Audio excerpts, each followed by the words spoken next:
नमस्कार.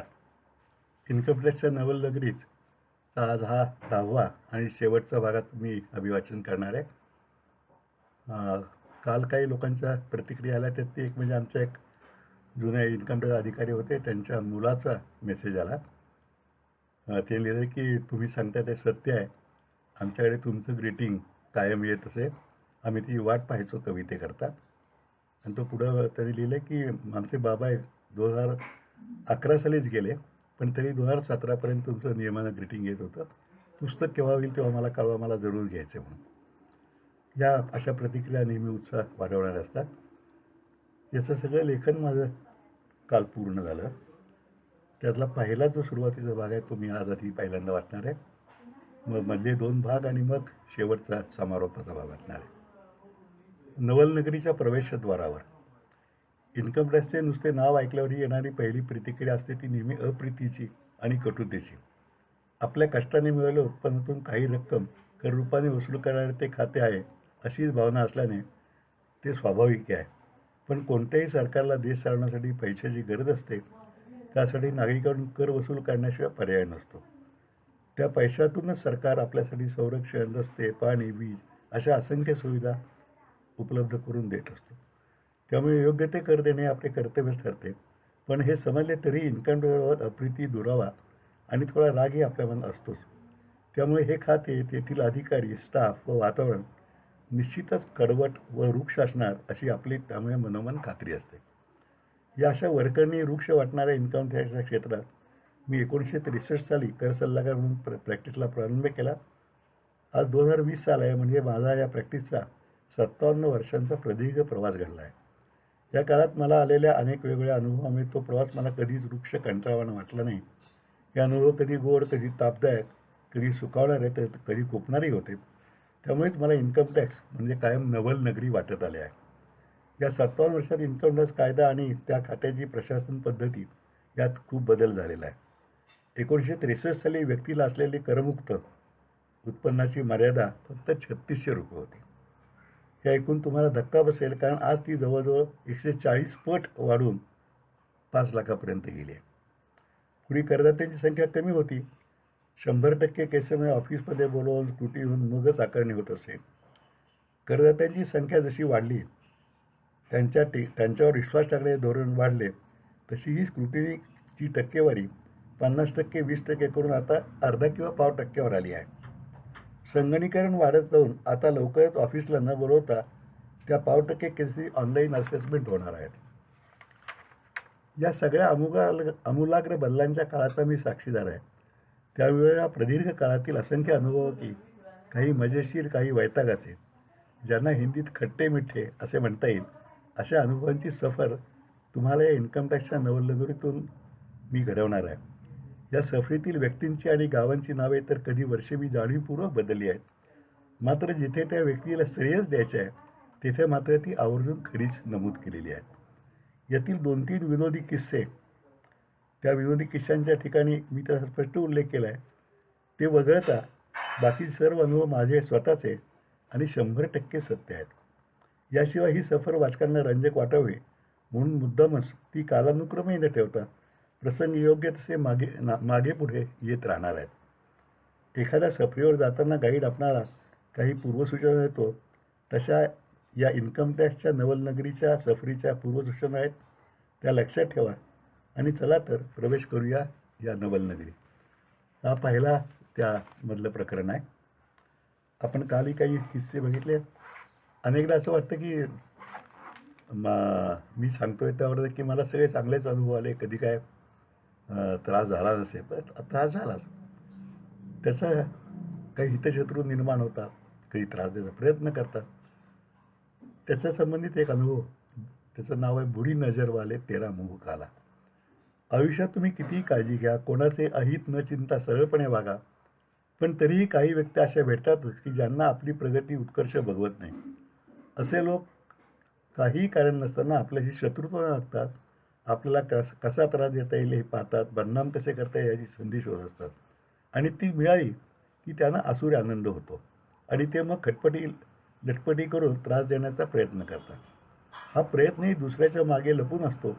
अशा प्रसंगी अजिबात डगमगून न जाता आपले बुद्धिकौशल्य पणाला लावून तो हाणून पाडावा लागतो आणि त्यात यश येऊन ट्रकच्या मागेली असते. तसे बुरी नजरवाला तेरा मुंह काला अशी त्यांची अवस्था होते. सुदैव म्हणा, पूर्वपुण्याई म्हणा किंवा माझे वागणे व मनमोकळा स्वभाव म्हणा, असे फार प्रसंग माझ्या वाटाला आले नाहीत. 2-3 किरकोळ आले, पण त्यातून सहजपणे निभावलोय. पण एक प्रसंग मात्र बाका होता आणि त्याला तोंड देऊन तो विफल करताना मला सर्व कौशल्य पणाला लावायला लागले होते. त्याचा आज मजेशीर वाटणारा, पण तेव्हा 2 दिवस माझी सत्वपरीक्षा पाहणारा हा अनुभव आहे. पुण्याला कमिशनर ऑफिसमध्ये अनेकदा जावे लागायचे, तेव्हा पुण्याची आजसारखी 7-8 वेगवेगळ्या ठिकाणी ऑफिसेस नव्हती. साधू वासुनी चौकातील आयकर भवन या एकाच इमारतीत कमिशनर, डेप्युटी कमिशनर व सर्व आयकर अधिकारी बसायचे. तेथे सुमारे 15-20 तरी आयकर अधिकारी होते. त्यांच्यापैकी एखादा सोडला तर बाकीच्यांच्याकडे माझ्या कोणत्याही केसेस नव्हत्या, कारण पुण्यातील केसेस मी घेतच नव्हते. पण नेहमी जाण्यामुळे त्या सर्वांच्याशी माझे मित्रत्व संबंध निर्माण झाले होते. त्यामुळे चहाचे वेळी ते मलाही त्यात सामील करून घेत असत. चहाबरोबर नाटक, सिनेमा, ऑफिसमधील किस्से, साहित्य, संगीत अशा अनेक विषयावर गप्पा चालत चेष्टा मस्करी होत असे. त्यातून अशी मैत्री यांच्याशी दृढ गेली की ज्यात कामाचा काहीही स्वार्थ संबंध नव्हता. त्यांच्या कुटुंबातील मंगल प्रसंगीही ते मला आवर्जून बोलावत असत. जेव्हा 1975 साली व्हॉलंटरी डिस्क्लोजर स्कीम आली, तेव्हा मी बऱ्याच असींना त्याचा फायदा घेऊन रेकॉर्ड स्वच्छ करून देण्याचा सल्ला केला. त्याला प्रतिसाद म्हणून अनेक लोकांची डिक्लेरेशन दाखल केली. ती दाखल करायला मी पुण्याला जात असे व ते काम झाले की या सर्वांवर चहा घेतले. तेव्हा त्यांनाही मी बरीच डिक्लेरेशन फाईल करतोय हे समजत असे व ते म्हणत, गोडबोले, तुम्हाला वकिलांना ही फी मिळवण्याची चांगली संधी मिळाली आहे बघा.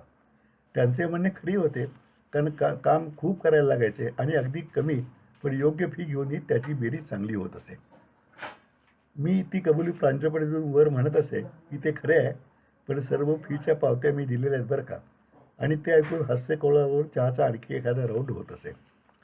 ती स्कीम संपल्यावर पुढच्या पुण्याच्या ट्रीपमध्ये चहा घेताना त्यातील एकाने, अरुण, आता एक मस्त पार्टी तू दिली पाहिजेस बघ, म्हणजे तू ती स्कीम सेलिब्रेट केलीस असे होईल, असे सांगितले. एवढी वर्षे मी त्यांचा मित्राचा पाहुणचार घेत होतो, त्यामुळे नकार द्यायचा प्रश्नच नव्हता. मी म्हटले, तुम्हीच ठरवा केव्हा आणि कोठे, अगदी हॉटेल आमिर किंवा टर्फ क्लबलाही माझी तयारी आहे. तेव्हा सर्व नाही, पुण्यात नको, तू महाबळेश्वरलाच ही पार्टी दे सांगितले. माझे केवळ पक्षकार नाही तर मित्र झाले. महाबळेश्वरमध्ये 3-4 हॉटेलवाले होते. तिथे उत्तम व्यवस्था झाली असती. मी आनंदाने होकार दिला. मग फोनवर चर्चा होत सर्व प्लॅन नक्की ठरला. शनिवारी सकाळी निघून ते 10-12 जण महाबळेश्वरला जेवायच्या वेळा येणार. मग जेवण, गप्पा, थोडे पत्ते, संध्याकाळी फिरणे व रात्री मस्त पार्टी करून मुक्काम व सकाळी ब्रेकफास्ट करून ते निघणार असे ठरले. त्याप्रमाणे ते सर्व आले. मी साताऱ्यातील अधिकाऱ्यांनी आमंत्रित केले होते. त्यांच्यासह आम्ही ते येण्यापूर्वी पोचलो होतो. मग ठरल्याप्रमाणे सर्व कार्यक्रम उत्साहात व मजेत पार पडला. सकाळी ती मंडळी आनंदी होऊन पुण्याला गेली आणि आपण या साऱ्यांच्या मैत्रीच्या रुढातून थोडे तरी उतराई झालो या समाधानात मी सातारला परतलो. 8-10 दिवस झाले आणि पुण्याच्या एका अधिकाऱ्याचा मला फोन आला. मी त्याला, तुम्ही सगळे आलात, फार बरे वाटले असे म्हणल्यावर तो म्हणला, बरे कसले, मोठा घोळ झाला आहे. कोणीतरी बोर्डाकडे तक्रार केली आहे की असे अधिकारी महाबळेश्वरला जाऊन कन्सल्टंटच्या खर्चाने मजा करून आले. त्याची चौकशी होऊन त्यांच्यावर कडक कारवाई व्हावी. आम्ही सर्व धास्तावलो आहोत. उद्या चौकशी आली तर काय करायचे? एकच गोष्ट बरी आहे की आम्ही सर्वांनी हेडक्वार्टर्स म्हणजे पुणे सोडायची परवानगी आधी घेतली होती. पण पुढे काय?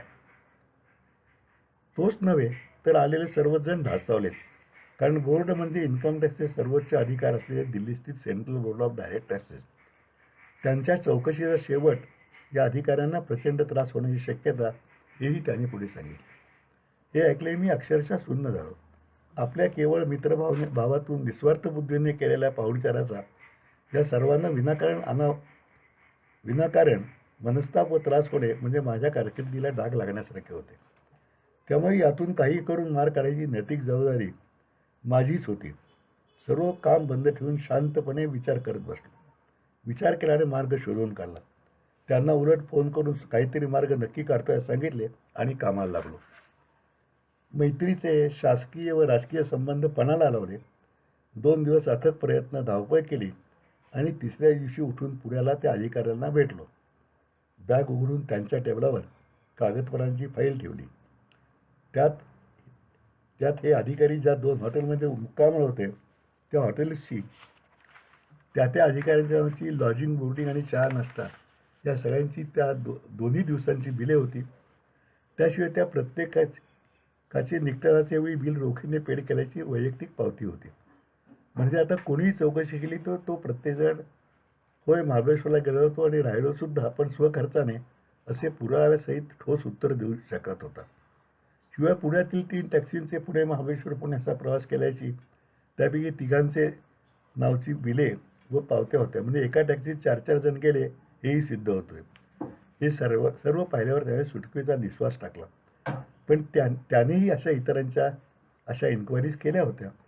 त्यामुळे त्याने अचूक शंका काढली की अरुण हे सर्व झाले, पण त्या हॉटेलचे लॉजिंग रजिस्टर असते ते तपासले तर त्या नोंदी नसणार, म्हणजे पुन्हा सर्व बिंग फुटणार. मी म्हटले, साहेब तुम्हा सर्वांच्या तालमीत मीही तयार झालो आहे ना, त्या रजिस्टरमध्ये सुद्धा या नोंदी मिळतील ही सुद्धा व्यवस्था केलेली आहे. त्याने हे सर्व कसे जमवलेस असा प्रश्न मला विचारल्यावर मी म्हटले, तेवढे मात्र विचारू नकोस, जमवले आहे हे नक्की. मी त्याला सांगितले नाही आणि ते येथेही लिहिणार नाही. अर्थातच मी तेवढ्यावर थांबलो नाही. कमिशनर साहेबांची गाठ घेऊन त्यांना सर्व खरे खरे सांगितले आणि हे सगळे मैत्रीमुळे केले. त्यातील एखादा वगळता कोणाशी माझ्या असेसमेंट किंवा अन्य इन्कम टॅक्स कामाशी काही संबंध नाही हेही सांगितले. त्यांचा माझ्या सर्वांशी असलेल्या निरपेक्ष स्नेहसंबंधावर विश्वास होता. त्यांनी बोर्डाकडून इन्क्वायरी येऊ दे, मी योग्य उत्तर देईन, तू काळजी करू नकोस असं सांगून आश्वासित केले. पुढे खरेच बोर्डाकडून इन्क्वायरी आली आणि कमिशनर साहेबांनी पुराव्यासकट उत्तर पाठवले व ती इन्क्वायरी क्लोज केल्याचे बोर्डाचे त्यांना पत्रही आले आणि हा विषय संपला.